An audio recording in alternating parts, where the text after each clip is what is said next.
오늘은 팔복 마지막 시간입니다. 마태복음 5장 1절로 12절까지의 말씀 함께 읽겠습니다. 마태복음 5장 1절로 12절의 말씀을 저희 여러분이 한 절씩 교독하겠습니다. 제가 먼저 읽겠습니다. 예수께서 무리를 보시고 산에 올라가 앉으시니 제자들이 나아온지라 입을 열어 가르쳐 이르시되 심령이 가난한 자는 복이 있나니 천국이 그들의 것이며 애통하는 자는 복이 있나니 그들이 위로를 받을 것이며 온유한 자는 복이 있나니 그들이 땅을 기업으로 받을 것이며 의에 줄이고 목마른 자는 복이 있나니 그들이 배부를 것이며 긍휼히 여기는 자는 복이 있나니 그들이 긍휼히 여김을 받을 것이며 마음이 청결한 자는 복이 있나니 그들이 하나님을 볼 것이며 화평하게 하는 자는 복이 있나니 그들이 하나님의 아들이라 일컬음을 받을 것이며 의를 위하여 박해를 받는 자는 복이 있나니 천국이 그들의 것임이라. 나로 말미암아 너희를 욕하고 박해하고 거짓으로 너희를 거슬러 모든 악한 말을 할 때에는 너희에게 복이 있나니 기뻐하고 즐거워하라. 하늘에서 너희의 상이 큼이라. 너희 전에 있던 선지자들도 이같이 박해하였느니라. 아멘. 할렐루야. 이 새벽에 주님 앞에 나와 또 함께 예배하는 모든 성도님들을 주님의 이름으로 환영하고 축복합니다. 오늘은 팔복의 8번째 시간, 의를 위하여 핍박받는 자는 복이 있나니 라는 말씀으로 함께 말씀을 살펴보기를 원합니다. 우리는 한 주간에 걸쳐서 예수님의 팔복에 대해서 말씀을 보았습니다. 오늘은 그 마지막 시간인데요, 팔복은 진정한 이 그리스도인의 이 인격과 이 삶이 어떠해야 하는가를 우리에게 말씀한다라고 말씀을 드렸습니다. 특별히 8번째 이 축복에 대해서 말씀을 드리기 전에 우리가 알아야 하는 것이 있습니다. 그것은 바로 진정한 그리스도인의 삶은요, 그리 쉬운 것은 참 아니다라는 것이죠. 왜냐하면 우리가 그리스도를 믿는다는 것은 무엇과 관련되어 있느냐? 우리의 영생과 관련되어 있기 때문입니다. 그렇습니다. 이 세상에는요, 우리에게 중요한 일들이 여러 가지 많이 있습니다만 이 영원한 생명을 얻는 것보다 더 중요한 일은 없습니다. 그런데 오늘 수많은 그리스도인들은 그런 신앙의 문제를 그렇게 심각하게 받아들이지 않는다는 것이죠. 자신의 영혼의 문제에 대해서 진지하고 심각하게 고민을 하지 않는다는 것입니다. 어떻게 보면 또 온전한 신앙을 가질 수 있을까라는 이런 갈망이나 그런 몸부림도 없다라는 것입니다. 어떤 그저 관습을 따라서 교회를 다니고 또 예수를 믿어서 구원을 받는 것과 함께 이 세상에서도 손해를 보지 않고 어떻게 하면 잘 살아갈 수 있을까라고 고민을 한다는 것이죠.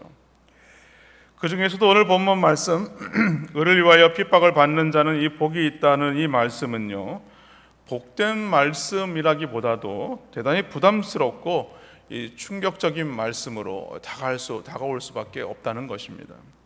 이 말씀은 편안하게 신앙생활을 하기 원하는 사람들에게 있어서 충격적인 말씀이라는 것이죠. 왜냐하면 이 박해와 고난을 받는 것이 오늘 성경은 축복이라고 말하고 있습니다만 이 손해를 보고 또 억울한 일을 당하는 것이 축복이다. 이 말씀은 도무지 우리 인간의 이성이나 상식으로는 이해할 수도 없고 또 용납할 수도 없는 그런 말씀이라는 거예요. 오늘날 수많은 사람들이 교회의 문턱을 드나듭니다. 그 중에 많은 사람들의 생각은 무엇이냐? 예수를 믿으면 고난도 없고 또 모든 것이 만사형통해야 되는 것이 아니냐라는 그런 생각을 가진다는 겁니다. 그러나 오늘 주님은 우리에게 말씀합니다. 나를 믿는 것 때문에 핍박을 받는 것은 복이 있다. 그런 자가 복이 있다라고 말씀하고 있는 것입니다. 어제 아침에도 말씀을 드렸습니다만 예수님이 말씀하신 이 팔복은 무엇과 같다고 말씀을 드렸냐면 등산하는 과정과 같다라고 말씀을 드렸습니다. 그러한 과정을 반드시 거쳐야 할 코스와 같은 것이라는 말씀이죠. 우리 그리스도인들은 모두가 이 팔복이라는 그 산을 오르는 그런 과정 속에 있는 것입니다. 그런 가운데에 을 위해서 핍박을 받는 사람이 이 복이 있다 하는 이 축복은요, 마침내 우리가 이 팔복이라는 산에 마지막으로 정상에 오르는 그 산의 최정상이라는 거예요. 그리고 예수님께서 우리들을 부르신 이 최고의 목적이 바로 여기에 있다라는 것을 오늘 성경은 우리에게 가르쳐주고 있는 것입니다.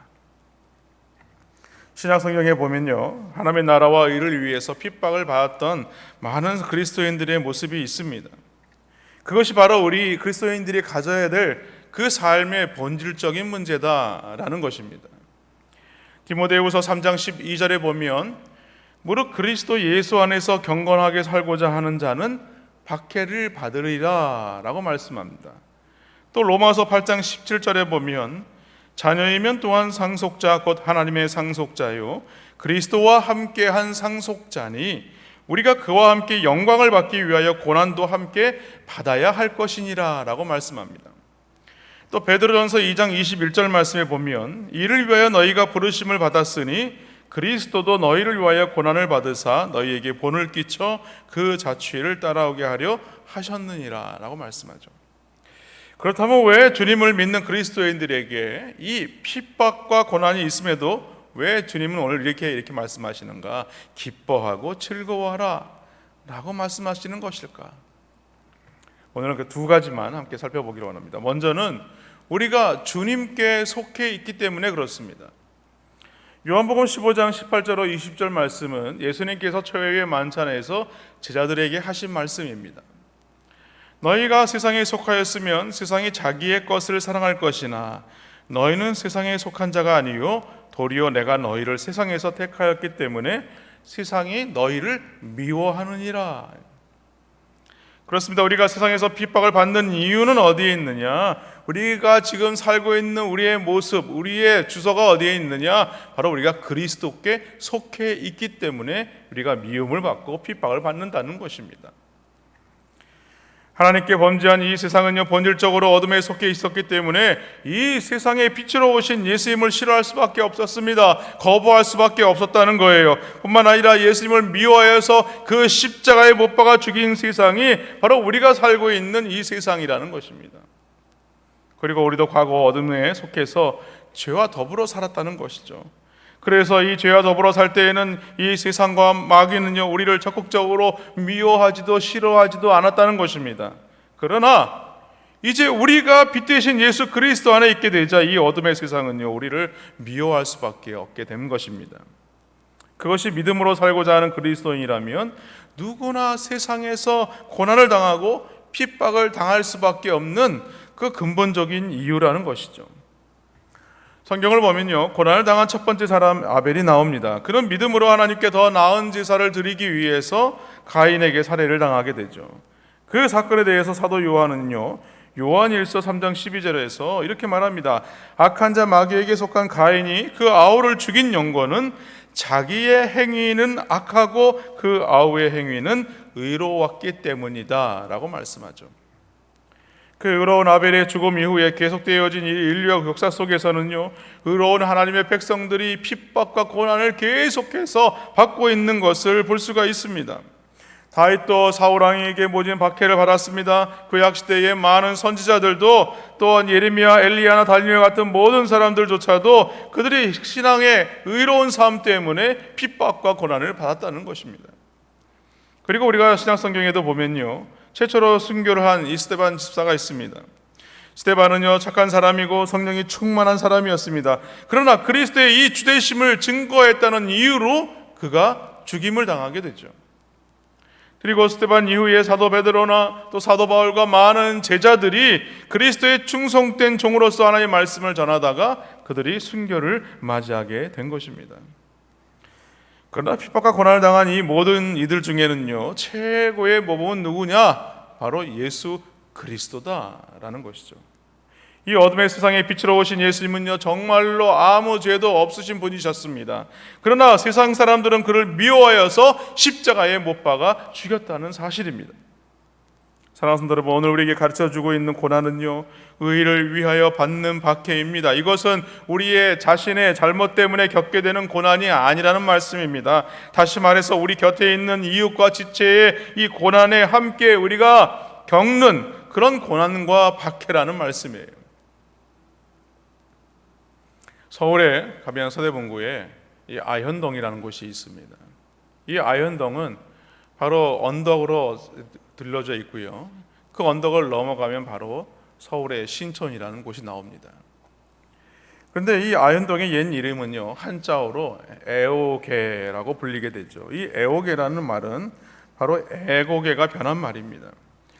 사실 한국은요, 이 100여 년 전만 해도 참으로 이 돌잔치를 얼마나 크게 했는지 모릅니다.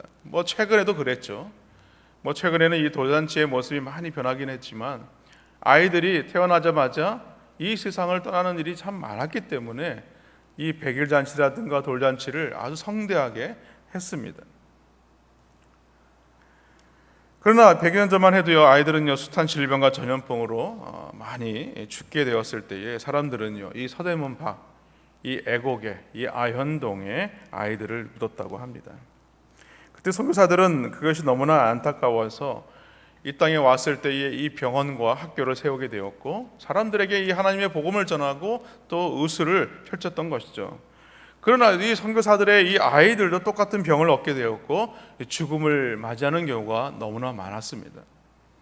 그것 아현동과는 그리 멀지 않는 곳에 바로 합정동의 양화진이라는 곳이 있습니다. 이 양화진에는요 절두산도 있지만 그 옆에 외국인 선교사 묘지가 있습니다. 거기 묘지에 가보면 그 묘비에 이런 이야기들이 적혀 있어요. 그 아이들이 태어난 연도가 있고 나이가 있고 그들이 어떻게 죽었는가가 기록되어 있죠. 그 어떤 아이들은요 선교사 부모를 따라 10대에 왔지만 운명을 달리한 아이들도 있고요, 또 그곳에서 아이를 낳은 선교사의 자녀들이 태어나자마자 얼마 살지를 못하고 풍토병으로 죽는 경우가 있었다는 것이죠. 그래서 묘비에 보면 아예 이름도 없는 묘비들이 많습니다. 왜냐하면 태어나자마자 바로 이 세상을 떠난 아이들이 많기 때문에 그렇습니다. 그럼에도 선교사들은요 자기 자녀들이 죽는 이 비극을 겪으면서도 그들은 끝까지 주님의 사랑을 몸소 보여주고 있었다는 거예요. 예수님께서 우리에게 보여주신 그 십자가의 사랑을, 그들에게 그 사랑을 나타내 주었다는 것입니다. 그들과 함께 이 고난의 길을 함께 걸어갔다는 거예요. 오늘 예수님이 걸어가신 길은 바로 그런 고난의 길이라는 것입니다. 그리고 이 고난의 길은요 바로 그 생명의 길이라는 것을 오늘 우리에게 말하고 있는 거예요. 그것이 바로 오늘 의를 위하여 핍박을 받는 자는 복이 있다는 말씀입니다. 그리고 이제 우리는 주님이 가신 그 길을 따라서 제자의 삶을 살아야 하는 것이죠. 왜냐하면 우리가 예수님께 속해 있는 자들이기 때문에 그렇습니다. 이러한 사실을 우리가 믿으셔서 주님의 일로 인하여 당하는 고난을 기쁨으로 여기시는 우리 성도님들이 다 되시기를 주님의 이름으로 축원합니다. 둘째로, 핍박과 고난이 있음에도 오히려 우리가 기뻐하고 즐거워해야 하는 이유는 무엇이냐? 바로 하늘의 상이 크기 때문입니다. 오늘 11절과 12절 말씀에 보면은 나로 말미암아 너희를 욕하고 박해하고 거짓으로 너희를 거슬러 모든 악한 말을 할 때에는 너희에게 복이 있나니 라고 말씀하죠. 기뻐하고 즐거워하라, 하늘에서 너희의 상이 큼이라, 너희 전에 있던 선지자들도 이같이 박해하였느니라 라고 말씀합니다. 우리가 예수님을 믿고 따르면서 예수님 때문에 고난을 당하는 것을 슬퍼하는 것이 아니라 오히려 오늘 기뻐하고 즐거워해야 한다라고 말씀합니다. 그 이유는 우리에게 하늘에 큰 상급이 있다는 것입니다. 그러므로 하늘에서 이 상급을 바라보는 사람은 오늘 이 세상에서의 고난과 핍박을 당한다 할지라도 인내하며 참을 수 있게 된다라는 말씀이죠. 아니, 오히려 우리 그리스도로 말미암아 고난이 찾아올지라도 그것을 우리는 당연한 것으로 받아들여야 한다는 것입니다. 히브리서 11장 24절로 26절에 보면요, 모세의 모습을 기록하고 있습니다. 그 히브리서 11장 24절로 26절 말씀에 보면 믿음으로 모세는 장성하여 바로의 공주의 아들이라 칭함받기를 거절하고 도리어 하나님의 백성과 함께 고난받기를 잠시 죄악의 낙을 누리는 것보다 더 좋아하고 그리스도를 위하여 받는 수모를 애굽의 모든 보화보다 더 큰 재물로 여겼으니 이는 상 주심을 바라봄이라 라고 말씀하죠. 즉 믿음의 사람 모세는요, 그리스도를 위하여 받는 이 고난과 이 능력과 이 괴롭힘을 그것을 당연한 것으로 여겼다는 거예요. 그리고 그것을 우리가 감당할 수 있었던 것은 무엇이냐? 이후에 상 받을 소망이 있었기 때문에 고난을 기꺼이 받았다는 것입니다. 사도행전 5장 41절에 보면요, 초대 예루살렘 교회 사도들이 예수님의 이름과 이 복음을 전하다가 유대 종교 지도자들한테 채찍을 맞고 또 매맞는 장면이 나오시죠. 그때 사도들은요, 이렇게 성경은 기록하고 있습니다. 예수의 이름을 위하여 능력받는 일에 합당한 자로 여기심을 기뻐했다. 그것은 예수 이름 때문에 고난받는 그 사실 자체에 대해서 영광스럽게 생각을 했다는 것입니다. 고난받는 것을 기뻐했다는 거예요.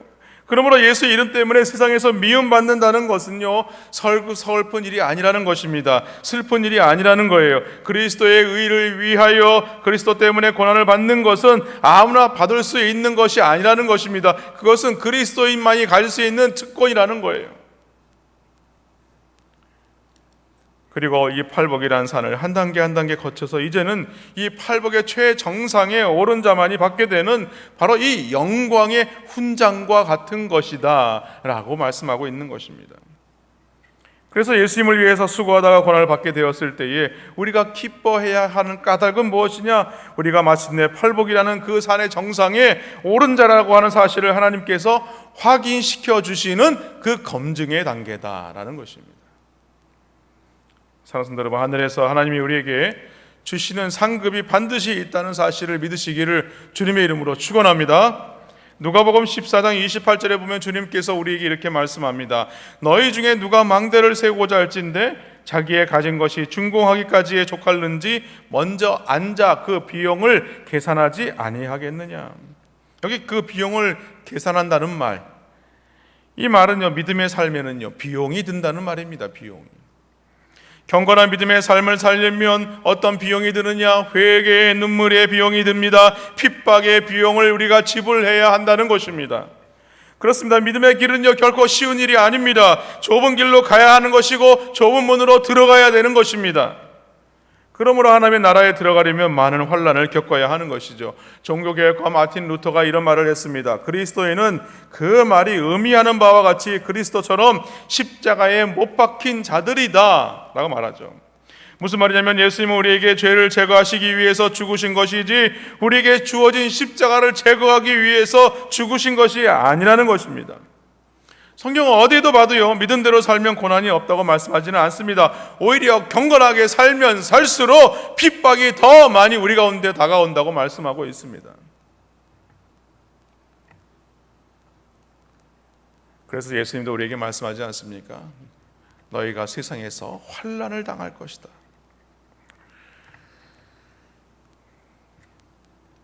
그러나 우리가 이 땅에서 핍박과 환난을 당한다 할지라도 염려하거나 두려워하지 않아야 할 이유가 있습니다. 왜냐하면 예수님이 우리와 함께 하시기 때문에 그렇습니다.